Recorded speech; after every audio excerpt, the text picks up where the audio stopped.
Kesempatan kali ini yang akan kita bahas adalah demokrasi Pancasila. Jadi, kalau membahas demokrasi Pancasila, tentunya akan kita juga nanti pemilihan umum. Karena ada terkaitnya, ada kaitan antara demokrasi Pancasila dengan pemilu ya. Bahwa pemilihan umum ini menjadi satu ciri keberadaan demokrasi di suatu negara tersebut.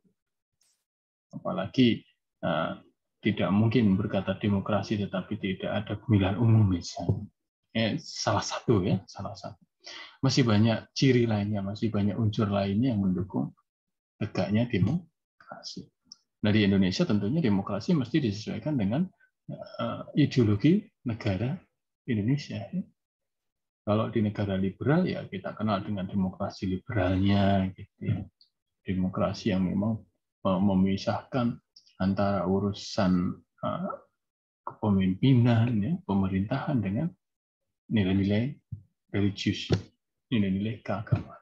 Tapi tidak demikian di negara Indonesia, ya. Negara yang sudah ditetapkan ya, Pancasila sebagai dasar negara ini akan diadopsi. Nilai-nilai ini akan diadopsi, akan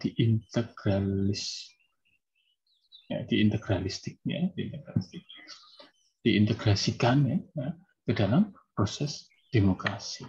Bahwa sistem pemerintahan yang dari rakyat oleh rakyat untuk rakyat ini tentunya akan berdasarkan pada nilai-nilai Pancasila. Halo.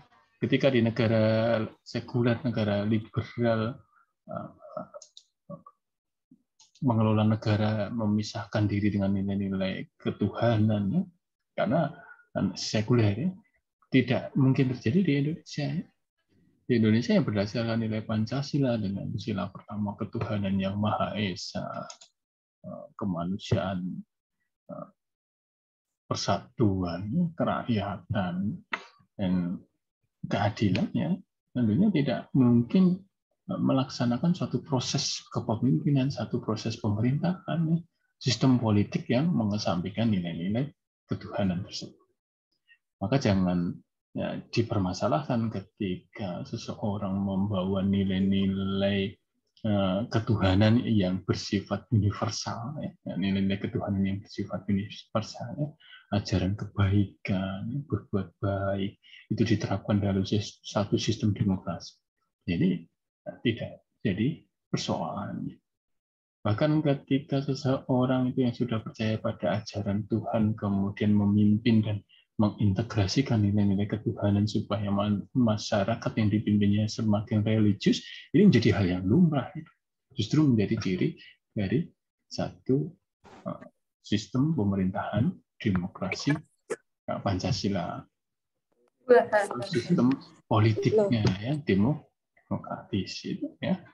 Nah, demokrasi Pancasila akan mensyaratkan adanya perlindungan secara konstitusional.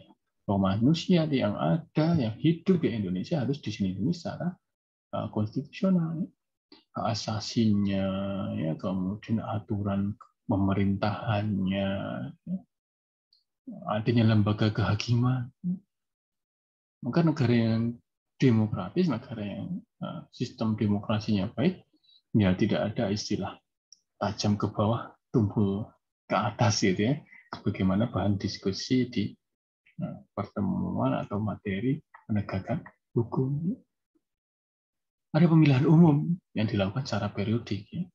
Di Indonesia 5 tahun sekali, maka setiap 5 tahun akan diselenggarakan pemilihan umum. Dengan dana yang luar biasa, mestinya menghasilkan manfaat yang luar biasa. Apalagi pemilihan umumnya serentak itu ya.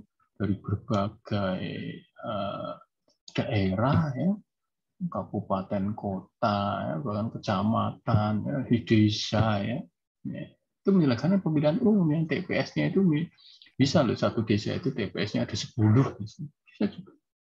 Ini dengan dana yang besar ya, tentunya harus menghadirkan manfaat yang besar, ya. Menghadirkan partisipasi yang besar.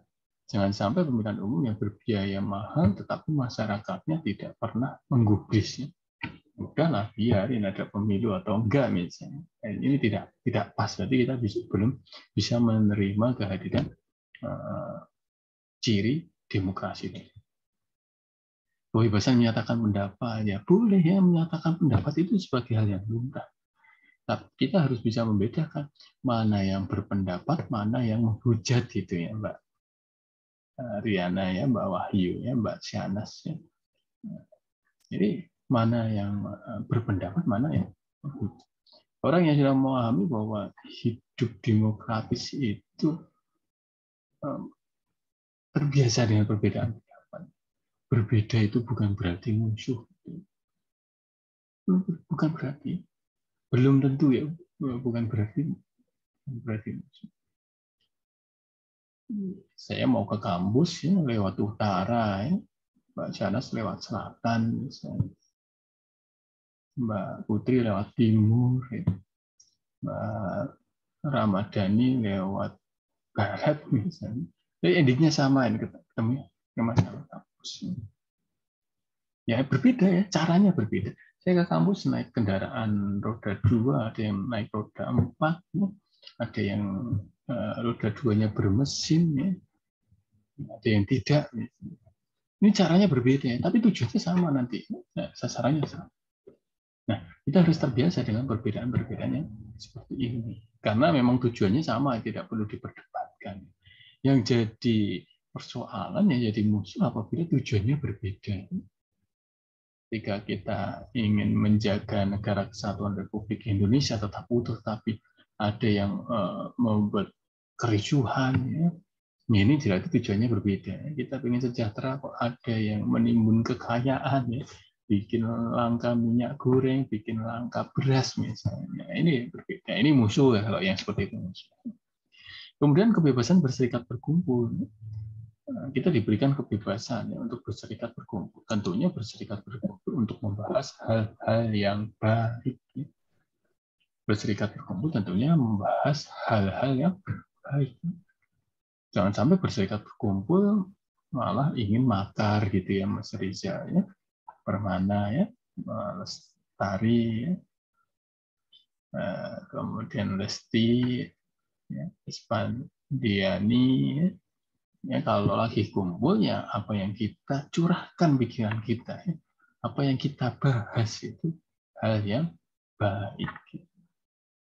Nah, kalau membahas hal yang tidak baik, ya berarti sudah mencederai keberadaan negara yang demokratis. Kemudian adanya pendidikan kewarganegaraan. Mengapa pendidikan kewarganegaraan bisa jadi syarat suatu negara demokrasi? Bisa dikatakan ya, bahwa negara yang demokratis itu ya pastinya akan menyelenggarakan pendidikan kewarganegaraan, karena yang dibentuk melalui pendidikan kewarganegaraan adalah masyarakat yang siap untuk berdemokrasi. Kan kita diajari nih, hak dan kewajiban, kita diajari ya, memposisikan diri, kita diajari supaya berpartisipasi, kita diajari supaya patuh aturan, ya. Kita diajari supaya bisa bersatu dalam pendidikan kewarganegaraan. Nah, kalau tidak ada pendidikan kewarganegaraan, maka masyarakatnya juga belum tentu siap. Dan saya yakin kalau tidak ada pendidikan kewarganegaraan di satu negara yang demokrasi, ya, tidak berjalan dengan baik, ya. Tidak berjalan dengan baik. Nah, yang masih jadi pertanyaan, ya, mungkin nggak di negara selain demokrasi ada pendidikan kewarganegaraan? Ya bisa aja ada terjadi. Ada. Istilahnya berbeda. Hanya saja yang diajarkan sangat berbeda dengan pendidikan kewarganegaraan yang diajarkan di negara-negara demokratis.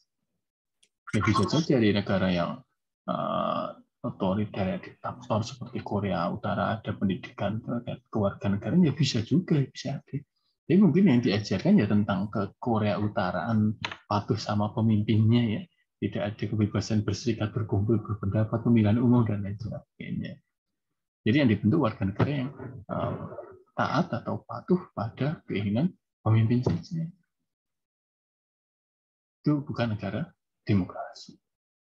Beda dengan negara yang demokrasi. Makanya yang diajarkan ya bagaimana praktek kehidupan yang demokratis. Praktek kehidupan yang bisa menerima keberadaan orang lain dan lain sebagainya. Oh, saya punya hak ini, tapi saya punya kewajiban ini, gitu. Tapi di negara-negara otoriter yang diajarkan akan merujuk pada apa yang harus dilakukan warga negaranya, melakukan ini, tapi tidak pernah ya memperjuangkan saya harus dapat ini. Itulah yang membedakan. Nah, kemudian ya, di Indonesia ya tadi sudah dijelaskan bahwa demokrasi ada demokrasi Pancasila. Sila keempat Pancasila ya. Ada kerakyatan ya. Kerakyatan ini juga mestinya diwujudkan ya, dalam kebiasaan-kebiasaan musyawarah mufakat ya. Seandainya tidak bisa dimusyawarahkan ya pemungutan suara ya, ini kerakyatan yang demokratis sekali. Ini bukan berarti Pak, tidak disebutkan ya di dalam Pancasila itu harus pemilihan umum ya. Bukan berarti bukan Pancasila tidak ya. Karena mengingat jumlah penduduk yang banyak kan nggak mungkin ya kita musyawarah gitu ya Bu Rahadiasti ya, musyawarah duduk gitu di satu wilayah ya mau bermusyawarah ya tidak selesai, tidak ketemu, maka ada pemungutan suara ya. Maka ada pemilihan umum gitu di Indonesia. Nah, inilah yang disebut dengan demokrasi Pancasila. Di sana akan ada unsur keterwakilan. Bisa keterwakilan dari daerahnya, bisa keterwakilan dari partainya. Terwakilan ya. Nah, nanti aspirasi dari masyarakat itulah ditampung oleh yang mewakili kita itu ditampung ya. Ditampung ya, kemudian diramu dalam satu kebijakan, disampaikan, diwakilkan ya, namanya diwakilkan. Karena tidak mungkin semua warga negaranya untuk jadi pemimpin, tidak mungkin semua warganya ngatur negaranya, tidak mungkin. Nah, di Indonesia ada 10 pilar demokrasi Pancasila ya, yang di tahun 98 itu disampaikan oleh Sanusi yang masih sangat relevan di saat ini ya, sampai sekarang masih sangat relevan, bahwa demokrasi harus berdasarkan ketuhanan yang Maha Esa. Orang yang sudah siap untuk berdemokrasi maka tata lakunya harus menunjukkan pengakuan keberadaan Tuhan. Kalau kita mengaku adanya Tuhan dalam hidup kita, maka yang kita lakukan adalah hal-hal yang baik. Kalau percaya sama Tuhan ya, berbeda kalau tidak percaya sama Tuhan ya, apa yang kita lakukan kan kalau ukurnya semau kita sendiri. Tapi kalau kita sudah percaya sama Tuhan, maka yang akan dilakukan adalah hal-hal yang baik. Begitu juga dalam bertata negara ya, harus baik juga. Taat ya, konsisten berdasarkan nilai-nilai saat mencalonkan diri ya, tidak merendahkan orang lain gitu. Nanti saat disumpah jabatan tidak melanggar sumpahnya, ini percaya sama Tuhan. Ini namanya demokrasi yang berdasarkan pada ketuhanan yang Maha Esa. Maka nggak heran kalau di Indonesia setiap pejabat itu mendapatkan jabatan disumpah gitu ya. Sesuai agama yang dianut. Karena amanah ini bukan hanya dipertanggungjawabkan pada manusia tapi pada Sang Pencipta. Inilah kalau orang yang percaya sama Tuhan. Kemudian yang kedua adalah demokrasi dengan kecerdasan. Bahwa penyelenggaraan demokrasi bukan serta-merta hanya melalui kekuatan otot, kekuatan massa ya. Dianggap hebat kalau pengikutnya banyak, bukan gitu ya. Bukan. Dianggap hebat karena berani mengatasi masalah dengan kekerasan, bukan gitu. Bisa mengumpulkan massa yang banyak, bukan. Maka demokrasi yang baik ya mestinya dengan nilai-nilai kecerdasan ya, intelektualnya, pemecahan masalah intelektual, kecerdasan emosionalnya ya, menghadapi perbedaan ya, menghadapi gunjingan hujatan, ini emosional. Jangan sampai ketika ada kritik kemudian kita marah gitu, tangkap penjara. Ini namanya emosi, ini tidak cerdas. Gitu. Termasuk kecerdasan, saya katakan kecerdasan rohaninya, termasuk itu. Ketika menyelesaikan satu pekerjaan, ya, bagaimana ungkapan syukurnya. Nah, bukan malah lupa ya ketika dapat jabatan yang diinginkan, kemudian foya-foya, lupa ya terhadap keberadaan dirinya sebagai ciptaan Tuhan. Nah, ini namanya tidak menggunakan kecerdasan. Maka berdemokrasi yang baik harusnya mengedepankan kecerdasan ini, bukan sekedar otot ya, okol ya. Bukan sekedar yang penting pengikutnya banyak ya, tapi tidak bermanfaat misalnya. Ini harus jadi catatannya. Kemudian yang ketiga, bahwa demokrasi harus berdasarkan nilai kedaulatan rakyat. Kekuasaan tertinggi ada di tangan rakyat. Ingat, yang duduk di DPR, DPRD itu adalah wakil rakyat. Berarti mereka mewakili aspirasi rakyat. Mereka bisa di sana karena dipilih oleh rakyat. Maka tidak boleh, tidak boleh apa? Tidak boleh membohongi atau membodohi rakyat yang memilihnya. Kalau sampai anggota dewan itu membohongi, ya, berkolusi, bernepotisme, berkorupsi, ya, ini menandakan dia tidak berdaulat lagi. Rakyat tidak percaya lagi nanti ya terhadap yang mewakili. Kemudian yang keempat, demokrasi dengan rule of law. Ada kepastian hukum, keadilan hukum. Ya. Hukum itu harus melindungi, memberikan manfaat. Ya. Ada aturan itu kita merasa tenang gitu aja ya. Ada aturan jadi hidupnya, oh iya ya ada aturannya, orang lain akan menghargai kita, tidak semena-mena dan lain sebagainya. Oke, kemudian yang selanjutnya ya, demokrasi ya, dengan pembagian kekuasaan. Jadi di negara demokrasi tidak hanya dikendalikan oleh satu pemimpin saja yang diktator, ya, otoriter. Di negara Korea Utara, misalnya. Ini kan pemimpinnya turun-temurun, ya, tidak ada lembaga yang bisa mengawasi si pemimpin ini. Tidak ada yang mengkritik. Tapi di negara demokrasi ya, ada pembagian kekuasaan, pembagian kewenangan, saling cek, saling mengawasi, ya, dibagi perannya, tidak semua dilakukan oleh satu lembaga. Maka ada eksekutif, ada legislatif, ada yudikatif. Gitu. Ini namanya pembagian kekuasaan. Kemudian demokrasi dengan hak asasi manusia. Artinya di negara yang demokratis pastinya akan mengedepankan hak asasi manusia, meningkatkan harkat dan martabat manusia.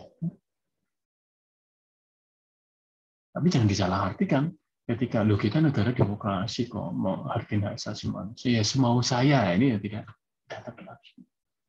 Apalagi saat ramai membahas LGBT misalnya, ada orang yang menganggap itu hak asasi manusia, ini keliru, ini keliru. Jadi jangan diartikan bahwa ketika negara memberikan kebebasan hak asasi manusia ini, ya, memberikan hak-hak hidup manusia, kemudian kita menafsirkan ya udah semau saya, ini tidak tepat.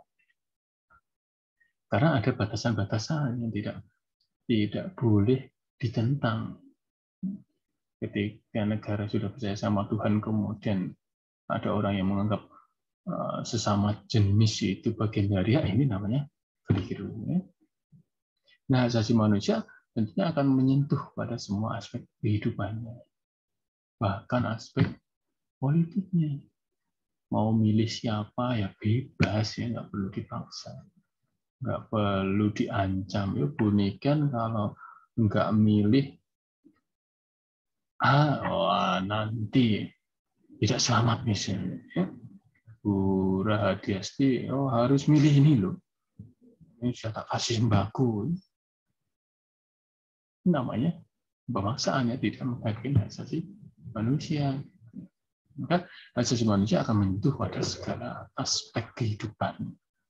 Tetapi ya ingat tadi ya, tapi bukan serta-merta itu hak saya, jadi mau saya bukan gitu. Ya.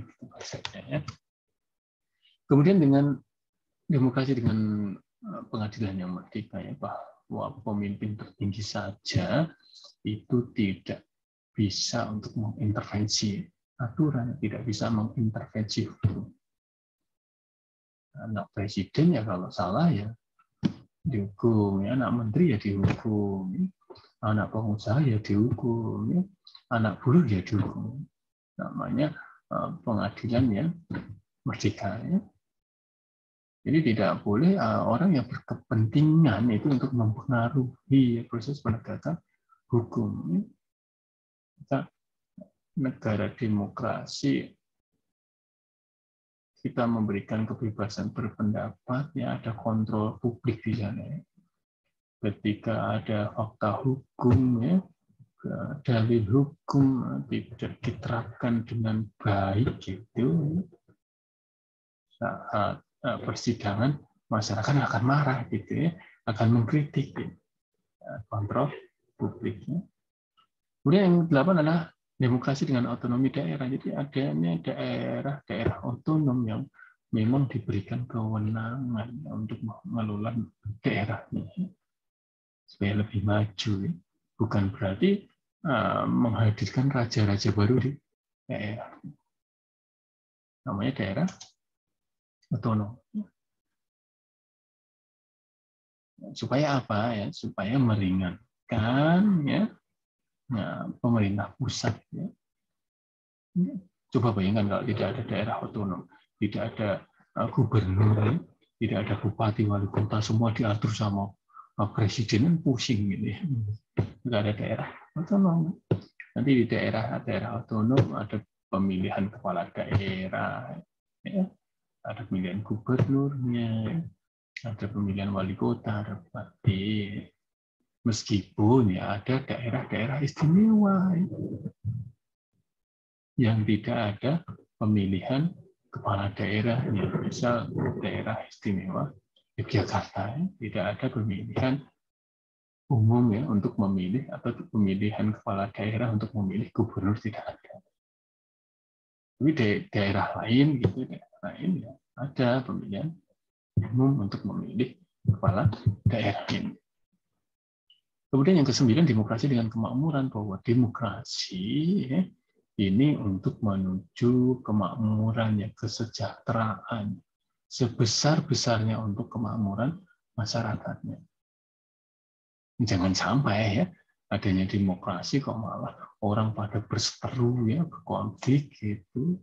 Ada yang yang jadi pemimpin dari A ya, yang diperhatikan ada kelompoknya si A, kemudian kelompok si B diabaikan. Nah, ini berarti demokrasi tidak mewujudkan kemakmuran atau kesejahteraan. Dulu ada dua pasangan calon presiden dan wakil presiden.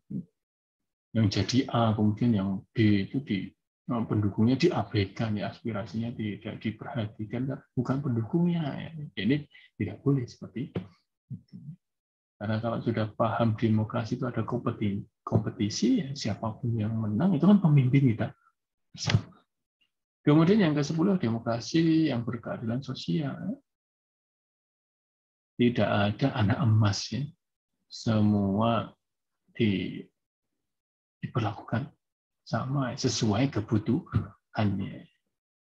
Jangan sampai nanti masih anak kecil tapi dikasih mobil misalnya. Ini tidak adil ya. Jangan sampai anak besar sudah dewasa dikasih sepeda roda 3. Jadi tidak. Maka adil itu tidak melihat siapa dia, golongannya, agamanya. Maka yang dibutuhkan akan kita fasilitasi, akan kita berikan. Ini namanya adil ya, sesuai kebutuhannya ya. Jangan sampai punya anak 3, SD, SMP, SMA, semua dikasih uang saku 50.000 semua, adil kok. Bukan gitu. Bagi anak SMA, nih, wah cukup, nih. Bagi anak SMP, wah sisa nih. Bagi anak SD, wah banyak sekali. Kan adil itu tidak mesti harus sama, tapi bisa berdasarkan kebutuhan. Tetapi tidak ada yang dianak emaskan itu. Ya. Jakarta dibangun, ya, Manado juga dibangun, Aceh juga dibangun, ya, Pontianak juga dibangun. Ini namanya adil. Ya.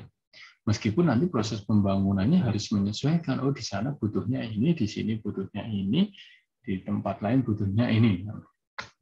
Inilah proses demokrasi Pancasila dengan 10 pilar tadi.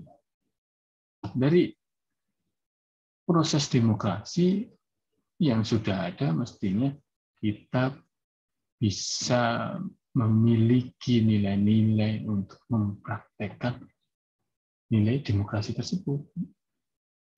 Nilai-nilai demokrasi sebagai gaya hidup pada diri kita. Yang namanya gaya hidup itu bisa jadi satu kebiasaan. Yang pertama, ya, biasakan ya, dalam diri kita menyelesaikan setiap perselisihan dengan damai. Apalagi di negara yang demokratis, ya, demokrasi, perbedaan pendapat kan tadi dianggap sebagai hal yang wajar. Ya.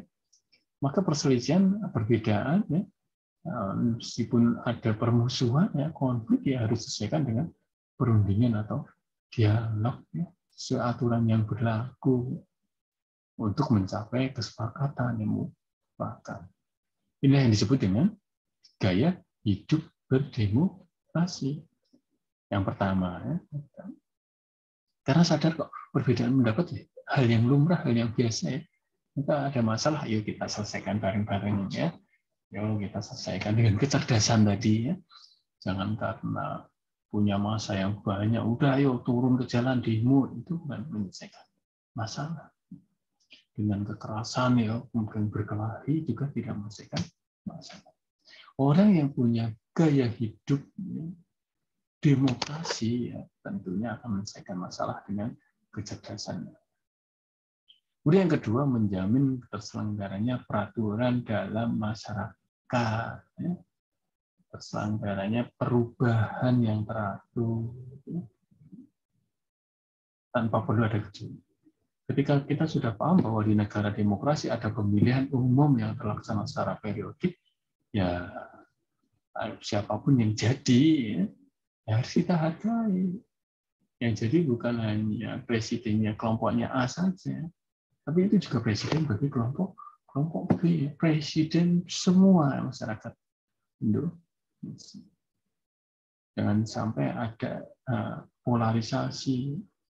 Ini seakan-akan kelompok ini selalu tidak suka dengan presiden ini. Ya, ini berarti belum bisa menerima bahwa setiap pemilihan umum pasti akan muncul pemimpin-pemimpin baru dan kita harus menerima itu.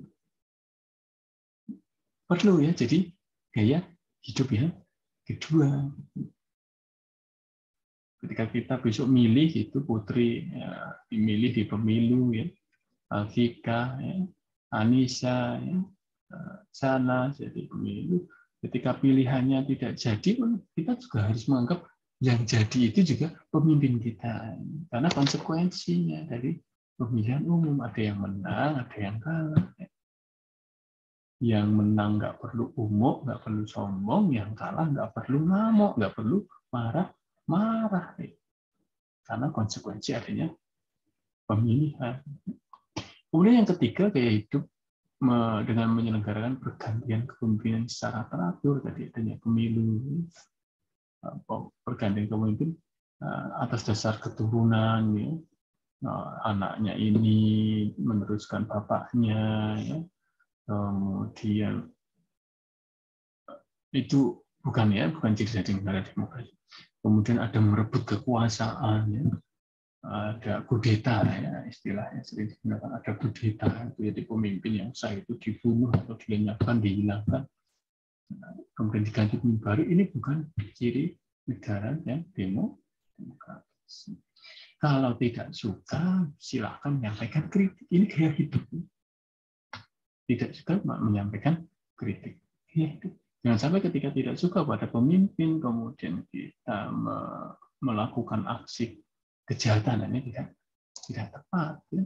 Tidak tepat.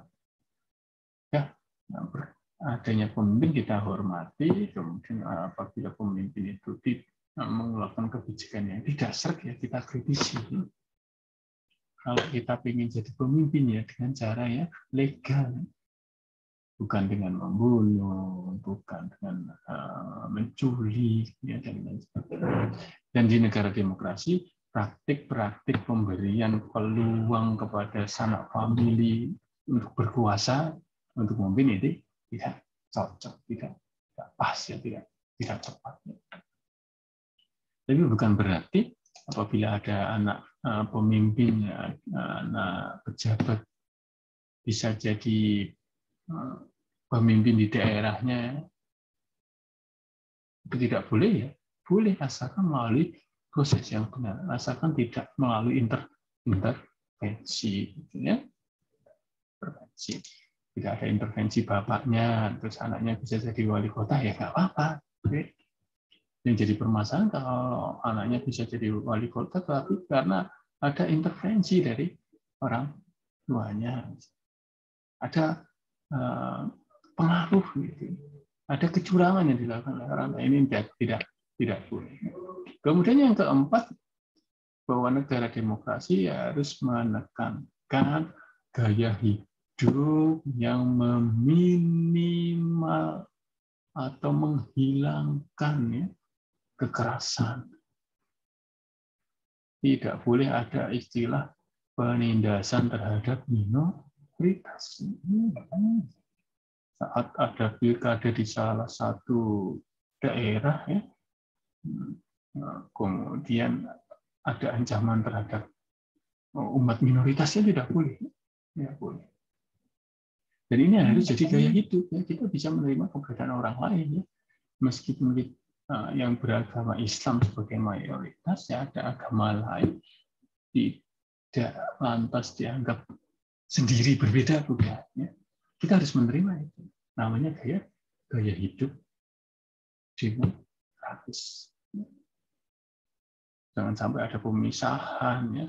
Oh, agama ini nggak boleh jadi pemimpin, ya. Agama ini nggak layak, atau stigma seperti penggunaan sara, ya, di dalam pemilu itu juga tidak boleh dilakukan.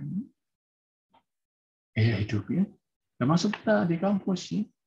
Ketika kita sedang jengkel karena ada perbedaan pendapat dengan orang lain, jangan bawa-bawa, dasar ini minoritas agama ini, ya.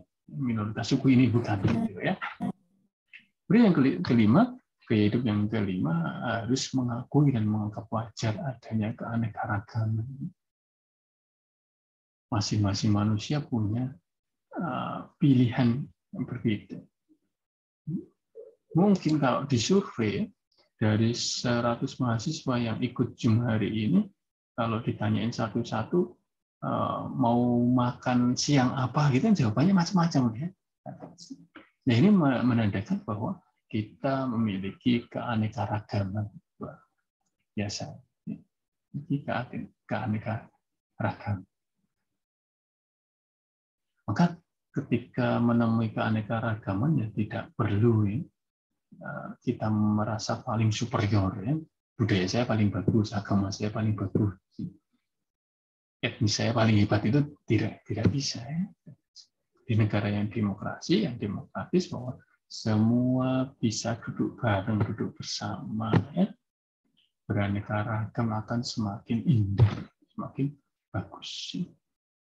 Coba bayangkan kalau satu kelas ini pakai jilbab ungu semua kayak Mbak Aryani misalnya, kurang menarik, ya. Saya malah bingung nanti pakai baju warna hitam kayak Mbak Luciana misalnya. Nanti saya malah bingung, ya, malah heran, ya. Sama semua. Tapi dengan keanekaragaman, ada yang ungu, ada Mbak Yuni hitam, gitu, ya. masa Adipa, ada lagi, ada perempuan, akan semakin lebih menarik. Maka gaya hidup kita sebagai warga negara yang siap menerima keanekaragaman, warga negara yang siap menerima perbedaan, itu harus jadi gaya hidup. Kemudian gaya hidup yang keenam harus menjamin tegaknya keadilan. Keadilan itu cita-cita bersama kok. Tidak ada warga negara yang tidak mau berbuat adil, tidak ada. Maka berbuatlah adil pada siapa saja. Kepada siapa saja. Tidak perlu menganggap ini karena minoritas ya perlakuannya beda. Ini namanya sudah tidak adil. Oke. Nah, kemudian lanjut nih.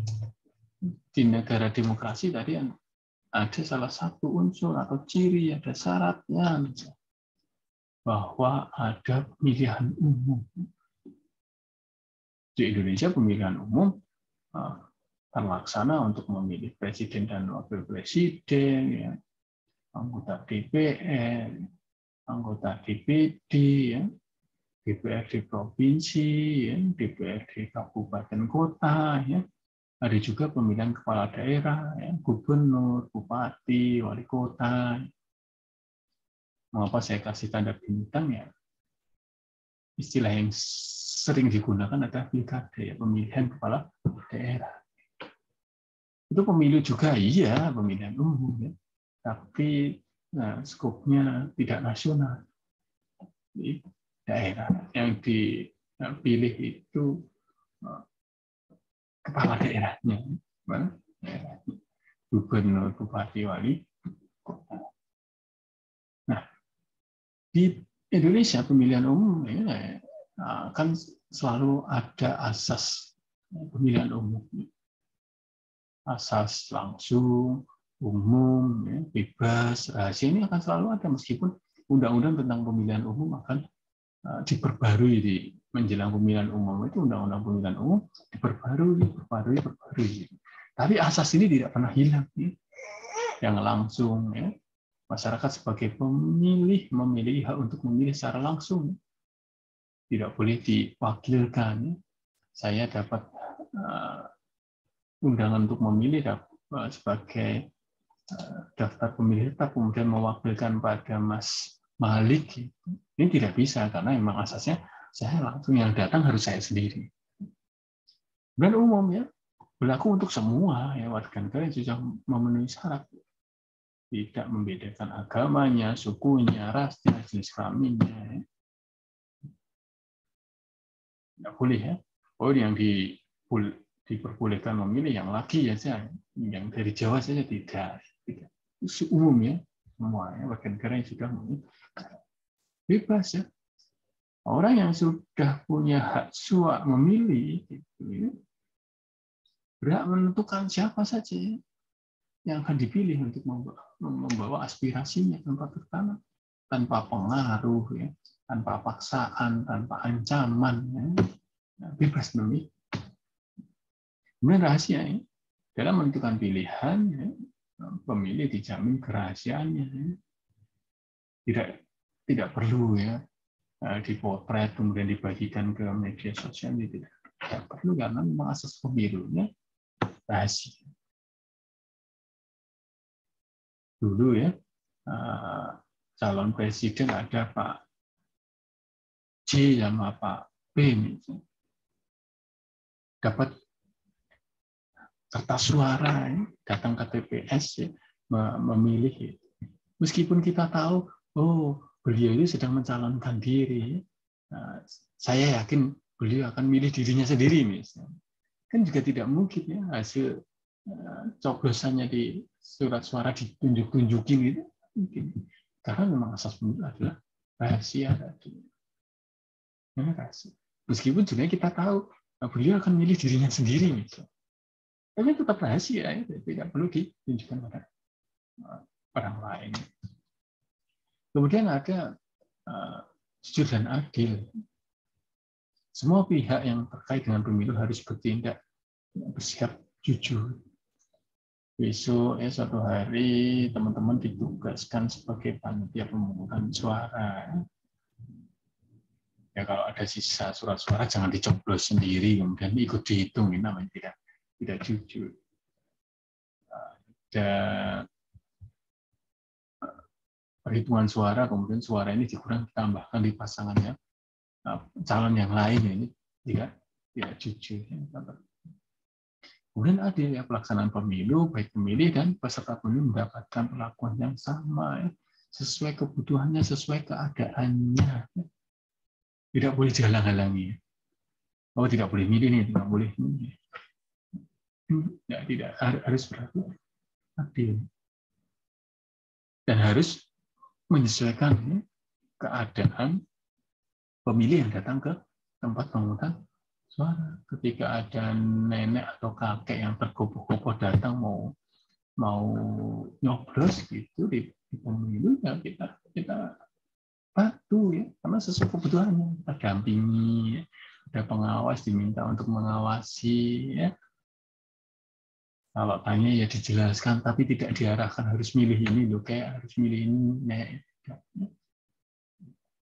Ketika semua pemilih itu harus klarifikasi data dengan menunjukkan kartu tanda penduduknya, ya harus berlaku pada siapa saja. Itu harus menunjukkan undangan untuk memilih, ya berlaku pada siapa saja. Nah ini jujur adil ini ya, identik dengan keberadaan penyelenggara pemilu. Oke, itu asas pemilihan umumnya.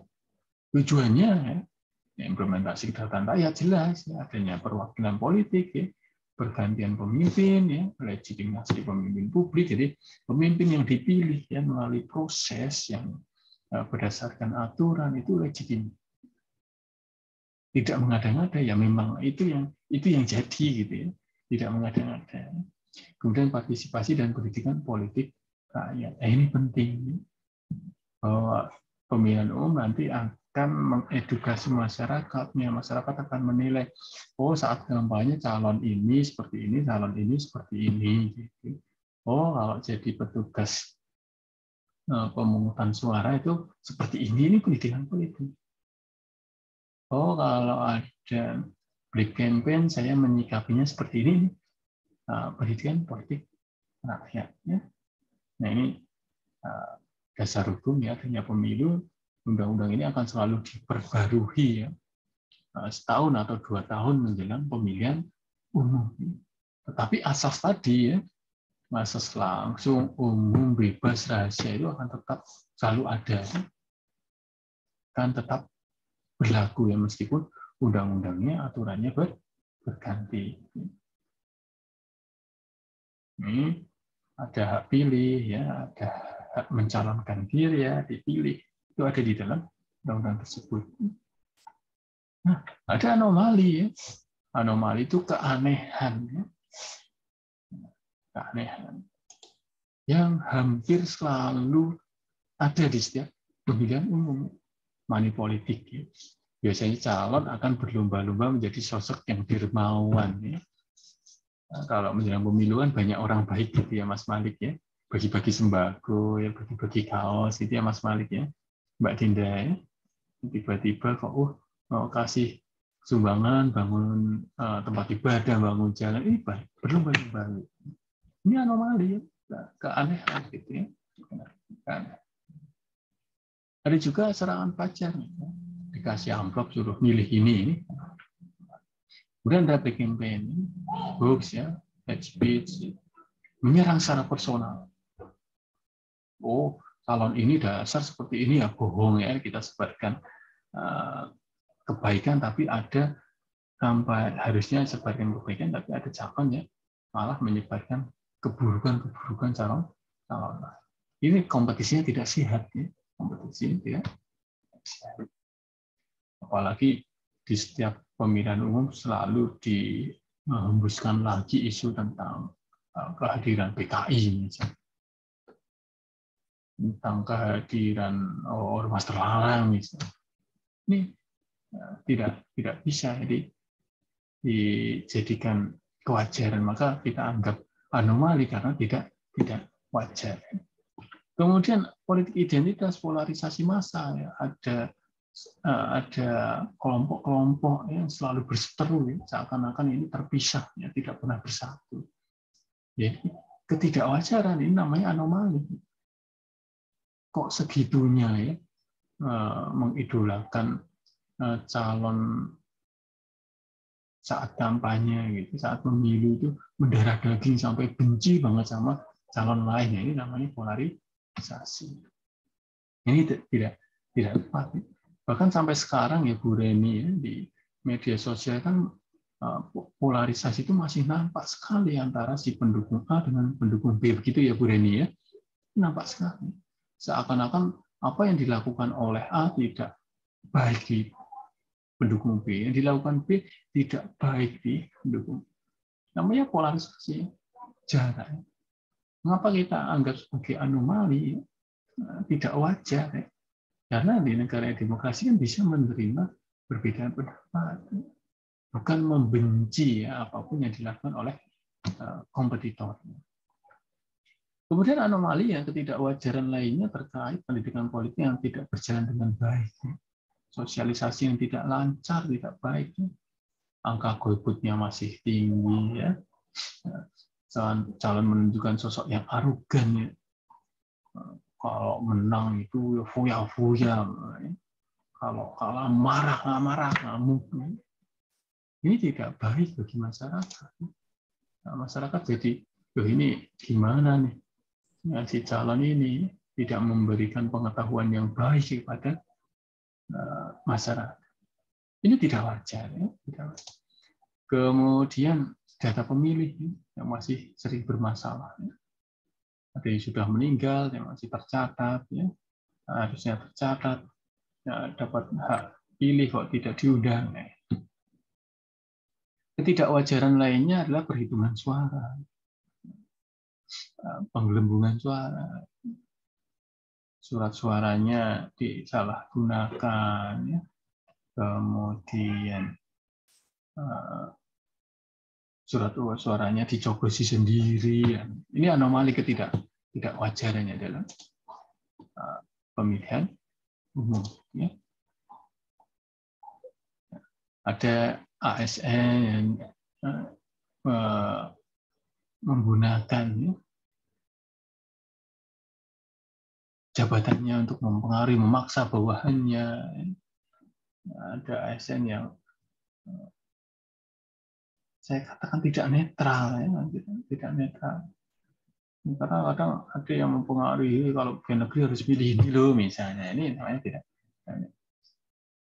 Ada yang pemimpin, yang pejabat, ayo staf-stafnya harus milih ini, kalau enggak nanti dirotasi, dipindahin. Tidak wajar. Arogansi masa pendukung militan sekali, ya. Maksa ancam gitu, ya. Ada satu warga yang berbeda pilihannya diusir dari wilayah tersebut, ya arogansi. Gara-gara beda pendapat atau beda pilihan, makam keluarganya yang ada di daerah lain disuruh pindah karena di daerah tersebut pendukungnya A, gitu. Namanya arogansi masa pendukung. Kemudian lembaga pengawas pemilu yang terkadang tidak tegas, memaklumi adanya pelanggaran pemilu, tidak mau menegur, ya, karena merasa sungkan. Ya. Ini bupati kemudian mencalonkan lagi, ya. Sedangkan yang mengawas pemilu anak-anak muda, itu kadang sungkan. Ya. Ini namanya anomali atau ketidakwajaran. Oke. Kemudian di sesi diskusi, ya, di e-learning, ya, saya minta ada mahasiswa yang berbagi pengalaman, ya, yang pernah mengikuti pemilu. Saya minta untuk bercerita apa sih menariknya mengikuti pemilu. Kemudian sikap kita, ya, saat mengikuti pemilu seperti apa. Ini menarik, gitu, ya. Kemudian pertanyaan kedua, yang diskusi kedua, teman-teman yang belum pernah ikut pemilu, ya, saya minta untuk bercerita, ya, pengamatannya. Waktu ada pemilu, kalian itu mengamatinya seperti apa, ya, menyimaknya seperti apa, ya. Sehingga kita punya bekal. Ya. Saat ada pemilihan umum, saya harus seperti apa, ini namanya bekal. Ketika kita tahu ada kecurangan-kecurangan misalnya, ya saya harus menyikapinya seperti apa, ya. Ini bekal. Namanya bekal. Itu materi terkait pemilihan umum yang kita sudah diskusikan ya di e-learning pertemuan ke 9-10 ya. Demokrasi, Pancasila, dan pemilihan umum. Oke, kawan-kawan semua, ya, kawan-kawan semua, silahkan sharing ya, berdiskusi ya, mengenai topik ini. Ya. Kita beri kesempatan untuk bertanya jawab. Ya. Silahkan.